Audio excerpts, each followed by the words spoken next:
see things that most people back here will not see.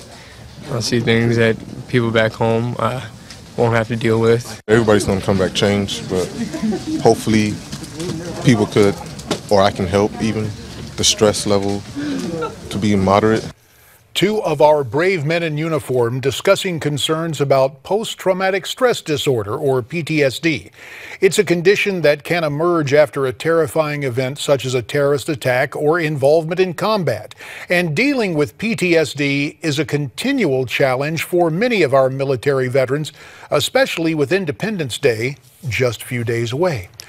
Let's talk to this particular panel to find out more. We're pleased to be joined right now by retired Army Staff Sergeant Russell Cook, Jr., who is Skyping in, and from Evansville, Indiana, also via Skype, we're pleased to have Shawn J. Gourley, the co-founder and executive director of Military With PTSD. She's the author of the book, The War at Home: One Family's Fight Against PTSD. Our thanks to you both. And Russell, let's begin with you. I think so many Americans look forward to the fireworks on July 4th, except perhaps some vets who have PTSD. Why is that a problem? Well, sir, it's a problem because of just it puts you in a place that you don't like to be in, but it's hard to forget. I think about it every day.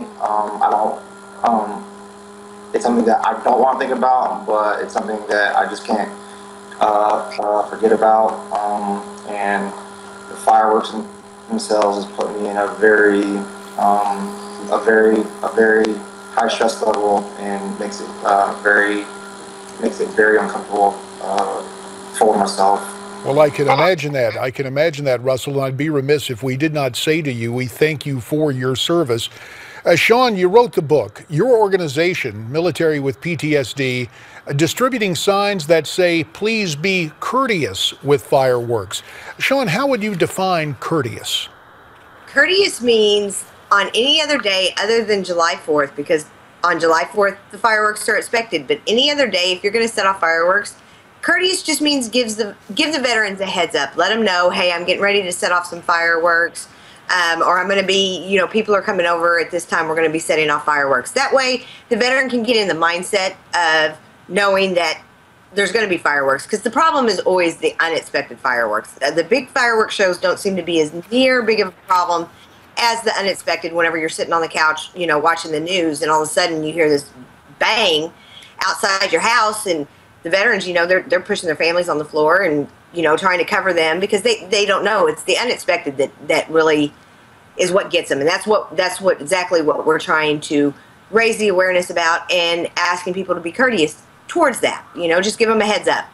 Shawn, you make an excellent point. People may be prepared for the 4th of July, but it's the other unexpected dates where it could really cause havoc. Russell, I understand that you have one of those signs posted in your yard. How have your neighbors reacted to it? My neighbors they have accepted it. They have accepted it without any issues. I've even had some come over and talk to me about it, but so far I've had any negative things from the sign being placed out front. Well, we really appreciate the fact that you have such considerate neighbors. And Shawn, I think this goes into what really has to happen for our returning veterans who are dealing with this. Former President Bush says we really ought to call it a syndrome instead of a disorder. Shawn, you wrote the book. Your family has gone through this. We have about a minute and a half left. What advice do you have for caregivers and family members who may be experiencing the same things you did upon the return of your spouse from time in the military? The first thing you got to do is find help, find professional help. Even if your veteran is not ready to go or not ready to admit that there may be something wrong, the best thing that you can do for yourself and your family is find yourself help.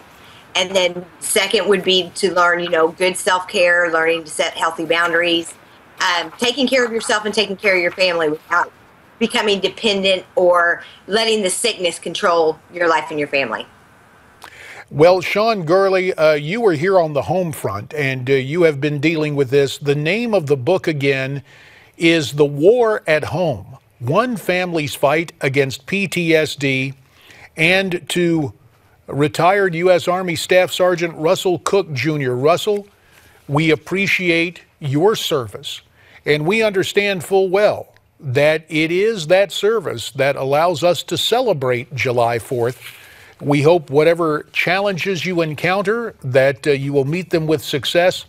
And to both Shawn and to Russell and all our veterans, we thank you for your service, for your sacrifice, and we understand the challenges you face. Newsmax Prime will be back after this.